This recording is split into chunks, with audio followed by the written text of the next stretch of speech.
Ƙasar Rasha ta kafa hujja tare da kore dukkanin wani zargi akan wata jita-jita da ke yawo cewa akwai mummunar takaddama tsakanin ƙasar ta Rasha da kuma Tehran, ma'ana ƙasar Iran.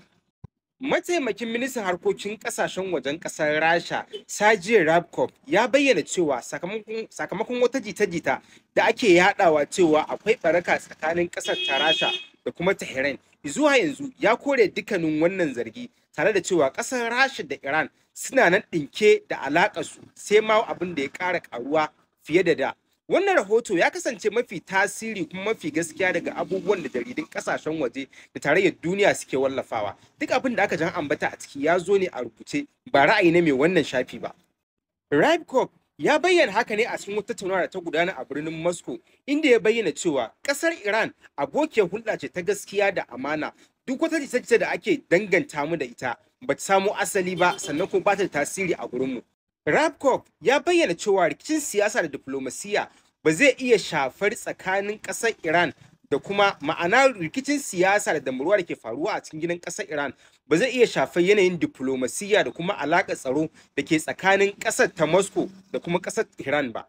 An bayyana cewa wannan mai da martani fa ya biyo bayan wasu sakonni da wasu kafafen watsa labarai na cikin gida a ƙasar Iran suke bayyana cewa an samu takaddama tsakanin wasu jami'ai a gwamnatin ƙasar ta Iran da kuma wasu jami'ai a cikin gwamnatin ƙasar Rasha gurin tafiyar da harkokin alaƙoƙin da aka gina a tsakanin ƙasashen guda biyu. Wasu 'yan majalisa a ƙasar Iran suna ganin cewa ƙasar Rasha bar cika alƙawarinta ba.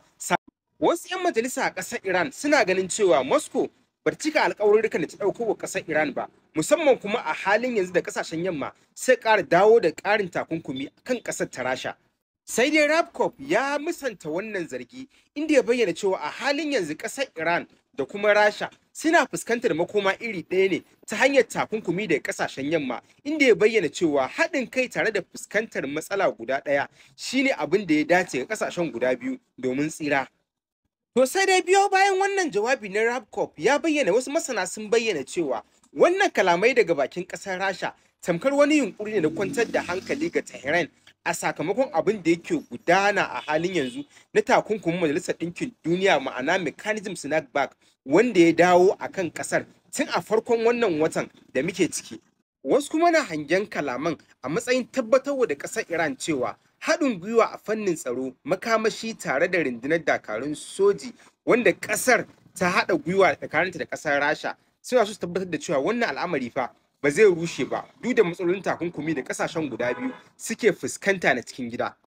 Abin lura, wannan rahoto ya kasance mafi gaskiya daga abubuwan da kafafen watsa labarai a tarayyar duniya suka wallafa. Ɗaya, babu ra'ayi daga abin da aka ji a cikin wannan labari.